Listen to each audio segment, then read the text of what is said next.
Lecture de la Bible sainte. Nous lisons dans l'Ancien Testament le chapitre 38 de l'Exode.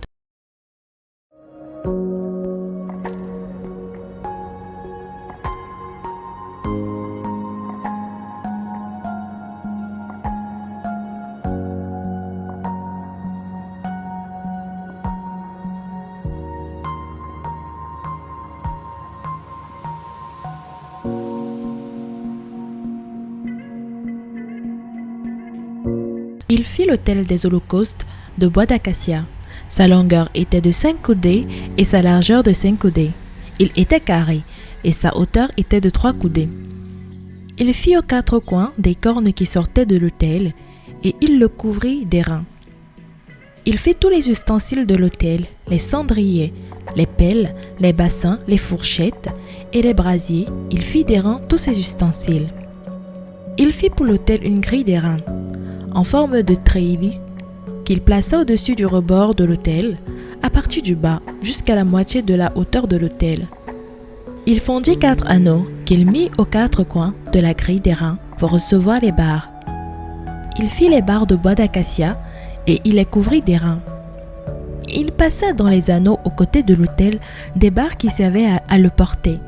Il le fit creux avec des planches. Il fit la couve d'airain avec sa base d'airain en employant les miroirs des femmes qui s'assemblaient à l'entrée de la tente d'assignation. Il fit le parvis. Du côté du midi, il y avait pour former le parvis des toiles de fin lin retors sur une longueur de 100 coudées, avec 20 colonnes posant sur 20 bases d'airain. Les crochets des colonnes et leurs tringles étaient d'argent. Du côté du nord, il y avait 100 coudées de toile avec 20 colonnes et leurs 20 bases d'airain. Les crochets des colonnes et leurs tringles étaient d'argent. Du côté de l'Occident, il y avait 50 coudées de toile avec 10 colonnes et leurs 10 bases. Les crochets des colonnes et leurs tringles étaient d'argent. Du côté de l'Orient, sur les 50 coudées de largeur, il y avait pour une aile 15 coudées de toile avec 3 colonnes et leurs 3 bases. Et pour la seconde aile, qui lui correspondait de l'autre côté de la porte du parvis, 15 coudées de toile avec 3 colonnes et leurs 3 bases. Toutes les toiles formant l'enceinte du parvis étaient de fin lin retors. Les bases pour les colonnes étaient d'airain. Les crochets, les colonnes et leurs tringles étaient d'argent et leurs chapiteaux étaient couverts d'argent. Toutes les colonnes du parvis étaient jointes par un tringle d'argent. Le rideau de la porte du parvis était un ouvrage de broderie en fil bleu, pourpre et cramoisi et en fin lin retors. Il y avait une longueur de 20 coudées et sa hauteur était de 5 coudées, comme la largeur des toiles du parvis. Ces 4 colonnes et leurs 4 bases étaient d'airain.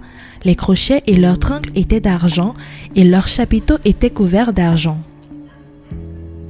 Tous les pieux de l'enceinte du tabernacle du parvis étaient d'airain.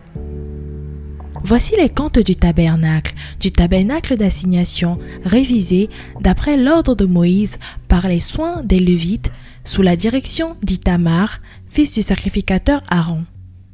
Betsalil, fils d'Uri, fils de Hur, de la tribu de Juda, fit tout ce que l'Éternel avait ordonné à Moïse.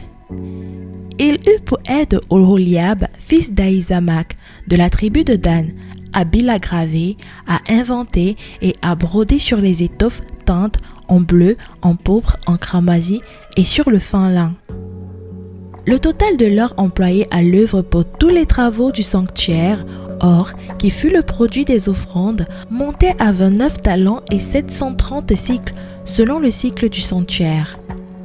L'argent de ceux de l'assemblée dont on fit le dénombrement montait à 100 talents et 1775 cycles selon le cycle du sanctuaire. C'était un demi-cycle par tête, la moitié d'un cycle selon le cycle du sanctuaire pour chaque homme compris dans le dénombrement depuis l'âge de 20 ans et au-dessus, soit pour 603 550 hommes. Les 100 talents d'argent servirent à fondre les bases du sanctuaire et les bases du voile, 100 bases pour les 100 talents, 1 talent par base. Et avec les 1775 cycles, on fit les crochets et les tringles pour les colonnes et on couvrit les chapiteaux. Les rangs des offrandes montaient à 70 talents et 2400 cycles. On en fit les bases de l'entrée de la tente d'assignation, l'autel d'airain avec sa grille et tous les ustensiles de l'autel. Les bases du parvis tout autour et les bases de la porte du parvis et tous les pieux de l'enceinte du tabernacle du parvis. Surtout, n'oublie pas de t'abonner, cliquez sur la cloche de notification pour recevoir nos prochaines vidéos. Lecture de la Bible audio, lue par Larissa. Dis-moi en commentaire le passage que tu préfères et que nous puissions la méditer ensemble. Que Dieu te bénisse.